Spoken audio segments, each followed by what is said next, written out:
Hi, I'm Philippa and this is Shobita.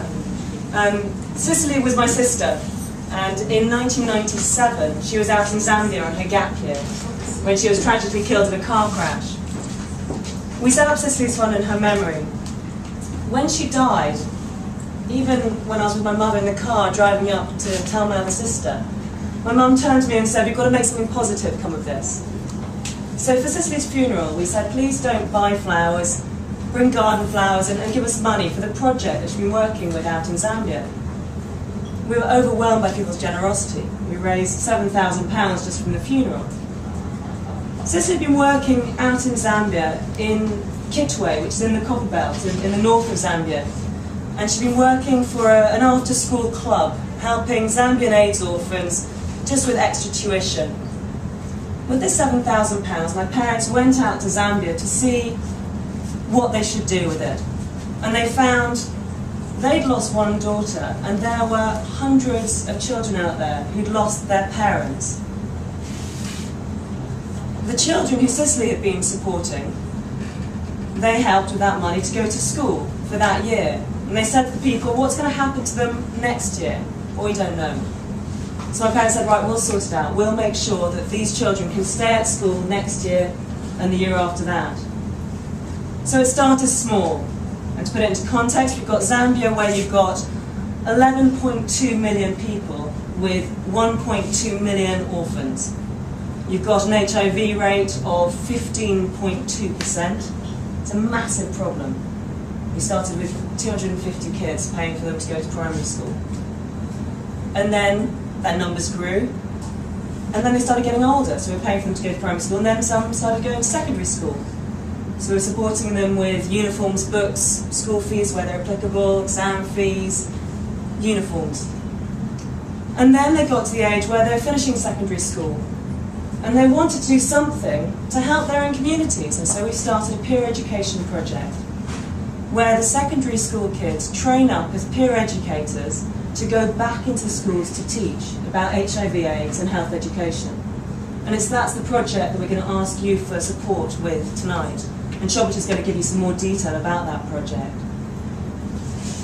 We then also got a teacher training project, so after they've finished peer education, they can train as teachers and go back into the school system and have prospect of employment, which in Zambia is no mean thing. So we see education in Zambia as not only help for the individual child, but also for Zambia as a whole. You'll all have heard about how education actually goes much further, and it's Zambia's only hope, essentially, for a better future. But I'm going to hand you over to Shobita. She's going to tell you how the peer education project helps with that. Thanks, Philippa. Yes, as Philippa said, the peer health educators are young people who we've supported through school, and many of them have been made very vulnerable or become orphans because of HIV. And because of that, they're really inspired and motivated to try and help other young people, people in their generation, to stay safe from HIV.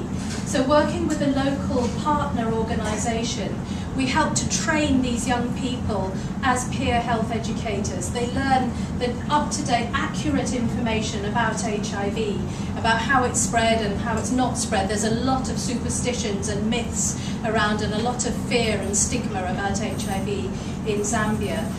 The programme is coordinated by Paul Kasoka, who's a young man who we actually supported through school. He's an orphan himself, and now he's this amazing, charismatic, really well-organised guy who organises the peer health education project. He arranges for them to be trained in both in this HIV information, but also in communication skills and classroom management skills, and then supports them to go back into the schools, often into the same schools that they studied at, and to teach their slightly younger peers about HIV, about how to be confident, about how to stay safe and healthy. And for those kids, it's much better for them. They've said they feel much freer talking to these young people or hearing from these young people about these issues. I mean, if you think back to your sex education projects at school, how embarrassing were they? all I can remember from mine was that cling film doesn't work. So with these kids, they're able to ask questions. A lot of them may have had worries, or they may have heard rumours and things, and they're not quite sure, and their boyfriends may be putting pressure on them to have sex without condoms. They don't quite know what to do. So after the sessions, they go to the peer health educators and ask their advice. And the peer health educators are also linked with clinics where they can refer these young people to. So they can refer them sometimes for pregnancy testing, or they can refer them for HIV testing and counselling, and for other issues like drink and drugs and problems like that. Sorry, Shanti, that's really up.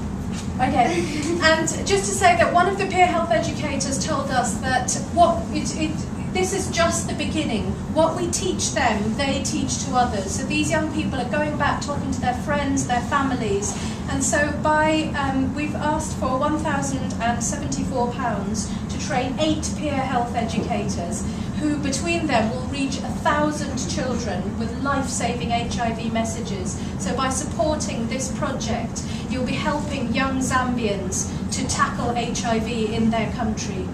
Thank you.